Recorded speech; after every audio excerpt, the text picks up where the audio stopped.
Good morning everyone and welcome back to my channel English Literature. Today we are going to talk about William Blake's life and works.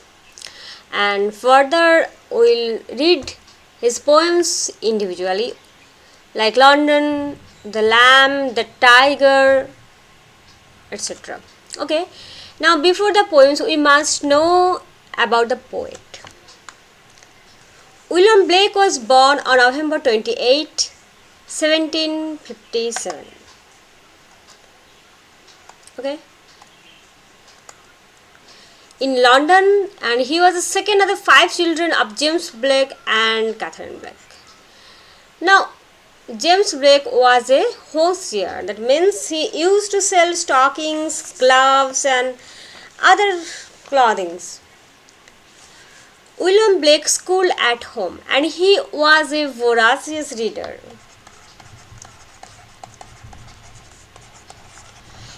He had a tremendous appetite for all kinds of books, and particularly he also reads Bible, Greek classic, and Milton and Shakespeare.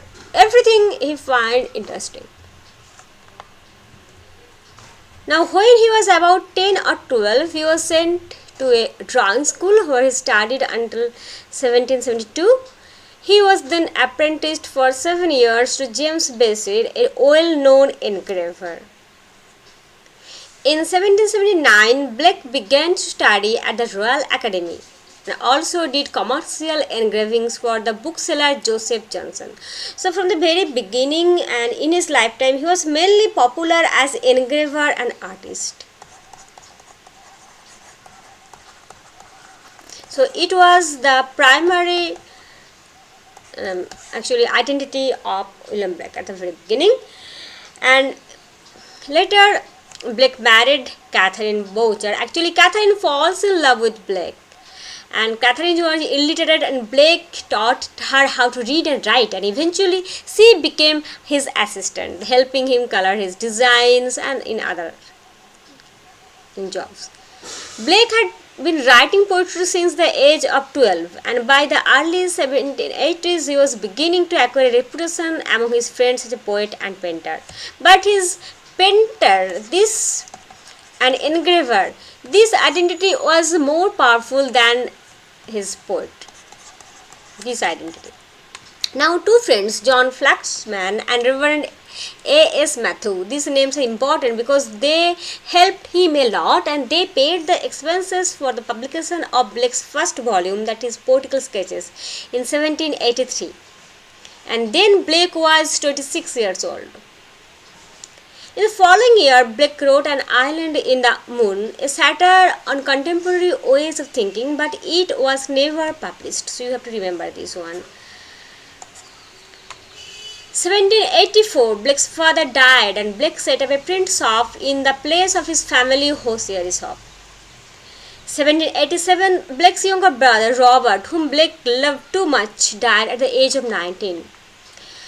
And it is said that Blake could visualize him, that he is talking with him, he is sending him missives, and this power of vision that Blake used to believe, and he feels that he can hear and he can see Robert.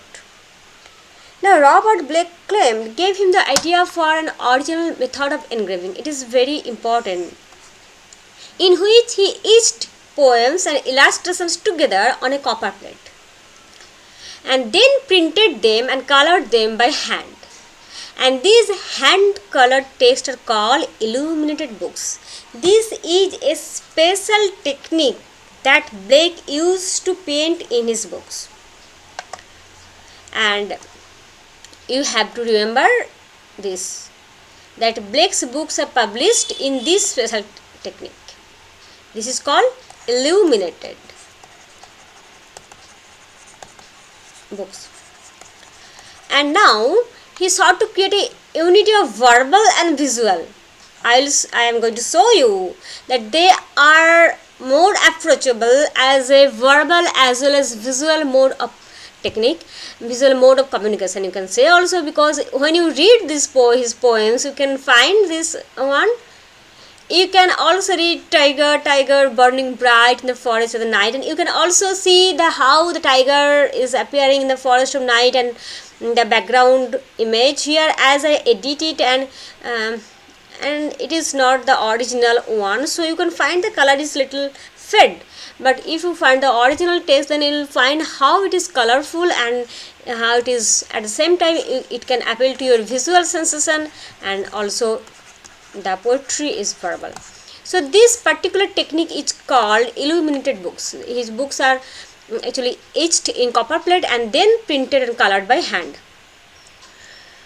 So he sought to create a unity of verbal and visual at the same time through this technique. And you have to remember that all of Blake's literary works are published in this style, except the first one that John Flaxman and Matthew helped him to publish, that is Poetical Sketches. Except this one, all his books are published in this illuminated book style. Okay. So if you are interested in this technique, you can go for Macmillan Master Guide. I am giving you the book address. Macmillan Master Guide. Okay, Macmillan Master Guides to Songs of, this is the full name, Songs of Innocence and Experience. Page number I am giving you page 7 to 12. So in this book you will find the detailed description of this style of illuminated books, how he created. Now Blake published his first masterpieces in illuminated printing, the Book of Tales, Songs of Innocence, that is published in 1789. We are familiar with Wordsworth and Coleridge's lyrical ballads, and we take the lyrical ballads that was actually published in 1798. It is the trumpet and it heralds the Romantic era. We all take it as the inauguration ceremony of Romantic era. The publication of lyrical ballads by Wordsworth and Coleridge. But if you think, and it is considered that Blake's Songs of Innocence, that was published in 1789, it was the benchmark of Romantic inauguration in actual sense of it. So Blake's Songs of publication of Blake's Songs of Innocence in 1789 is the benchmark of Romantic inauguration.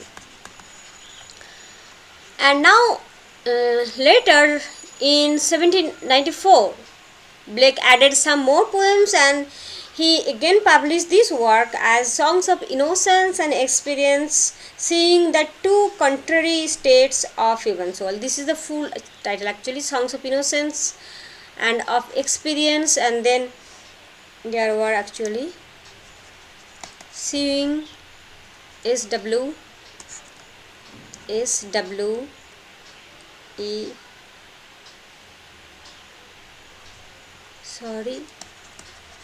seeing the two contrary states of human soul. So this is the actual title, Songs of Innocence and of Experience, seeing seeing the two contrary states of human soul. This was published in 1794 after Blake added some more poems with the Songs of Innocence. And later the Marriage of Heaven and Hell, and all these, the list of books that Blake published, and all these publications are through this form, illuminated books, okay, except that one. Now Blake spent all of his life in London except for the period from 1800 to 1803 when he lived at Felpham, a village on the Sussex coast in southern England. And there he was under the patronage of William Hale, a minor poet who was also in his time a well respected man of letters. But later they both of them got into some conflict and their relationship deteriorated.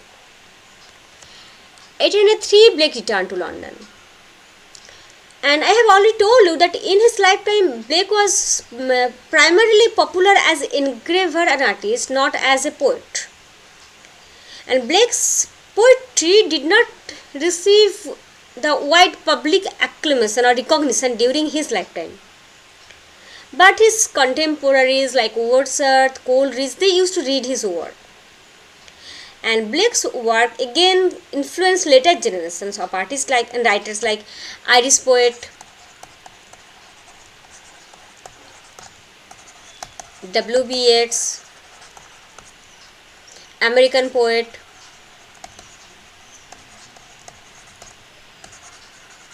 Allen Ginsberg, and songwriter, do you know the name Bob Dylan?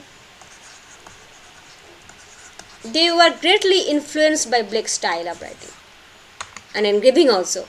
So, though Blake was not so famous among his contemporaries as a poet, but later writers and later musicians, songwriters, they also find Blake as their great inspiration. Now he began on his two legendary masterpieces, that is Milton, a poem, and Jerusalem, the emanation of giant Albion. These were years of increasing obscurity for Blake, although in the last period of his life he gathered around him an admiring group of young painters who recognized his genius. So even then he was mainly famous for his paintings. Blake's last great work was the engraving in the illustration of Book of Job and illustrations on Book of Job and illustrations of Dante. Now Blake died while working on this illustration of Dante in 12th August 1827. At that time he was working relentlessly on this illustration. Okay, and there are so many stories about Blake's death with Catherine at his bedside, and he died at peace with a loving husband, as a loving husband. Now you can find, I have told you that Blake was a source of influence for the later writers, and also there was criticism and works on Blake, and among them some are very important, such as you have to note down these points: Northrop First, seminal work on Blake. Now the book Fearful Symmetry. You all know that this phrase is taken from Blake's own poem, The Tiger. Here the tiger was described as fearful symmetry, and Northrop take that phrase from Blake's poem The Tiger, and that phrase fearful symmetry he used as his book title. Again, so these are the critical works on Blake. Again, David Edman.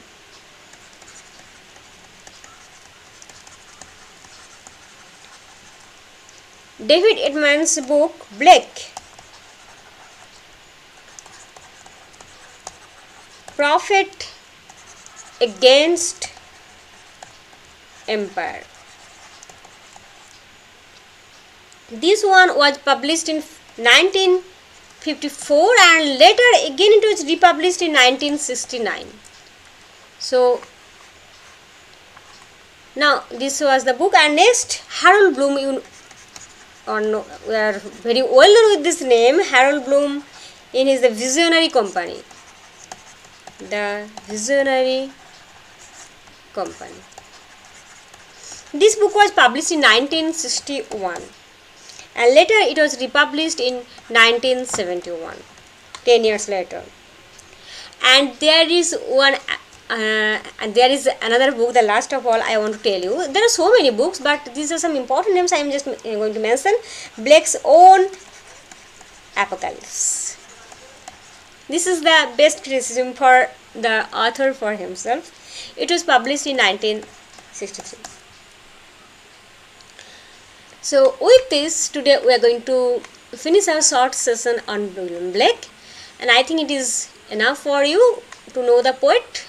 Not enough for you in that sense. If you want to know more about Blake, and he is a source of knowledge, and also his visionary lessons and all his works, Marriage of Heaven and Hell and Milton, you can read details about them. And if you want to read details about on them, You can ask me, I can provide you some book names, but in a short we can know about Blake's life from here. So next time we are going to read about Blake's poems one by one. Thank you for staying with me. Have a happy day.